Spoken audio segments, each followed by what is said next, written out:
Réalisation de la pâte brisée et quiche. C'est parti. Pour réaliser votre quiche, vous pouvez soit acheter votre pâte brisée ou le réaliser vous-même. Si c'est le cas, voici comment ça se passe. Dans un bol, tu vas prendre ta farine de blé tout usage, ensuite ajouter sucre et sel. Après ça, tu vas prendre ton beurre bien glacé que tu vas découper en petits morceaux. Ensuite, dans ta farine, ajoute ton beurre et passe le tout sur ton plan de travail. À la base, le mélange de la farine et du beurre se fait au mixeur, mais pour ceux qui n'ont pas de mixeur, je le fais à la main.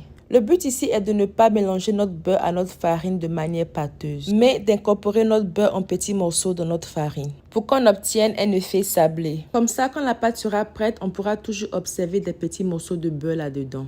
Ensuite, tu vas ajouter 6 cuillères à soupe d'eau bien glacée dans ta farine que tu vas mélanger juste assez pour former une pâte. Attention de ne pas trop mélanger la pâte. Quand tu finis, tu vas former une boule que tu vas découper en 2 parties. Si vous allez utiliser la balance, chaque partie doit faire 313 grammes. Sinon, faites-le à l'œil nu.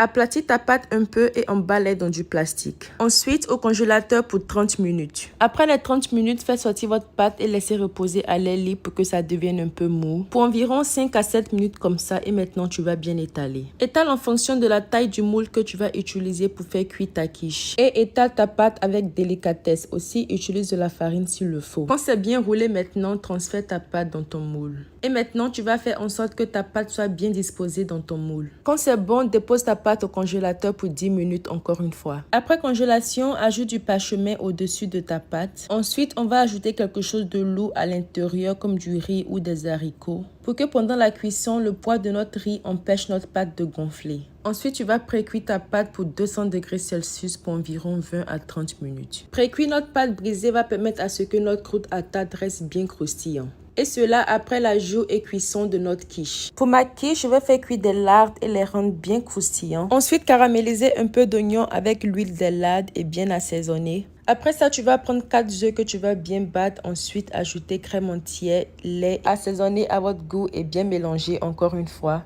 Et comme fromage, vous pouvez utiliser gruyère, mais par défaut, moi j'ai fait un mélange de fromage suisse et gouda. Pour l'assemblage, ajoutez vos oignons et lardes, ensuite fromage. Après ça, ajoutez votre mixture de lait et œufs. Et si vous le voulez bien, ajoutez encore plus de fromage et de lardes. La cuisson va se faire à 190 degrés Celsius pour environ 45 minutes à 1 heure ou jusqu'à ce que votre quiche soit prête. On va maintenant couper. Notre croûte se décolle très facilement de notre moule. C'est bien doré et c'était très bien croustillant.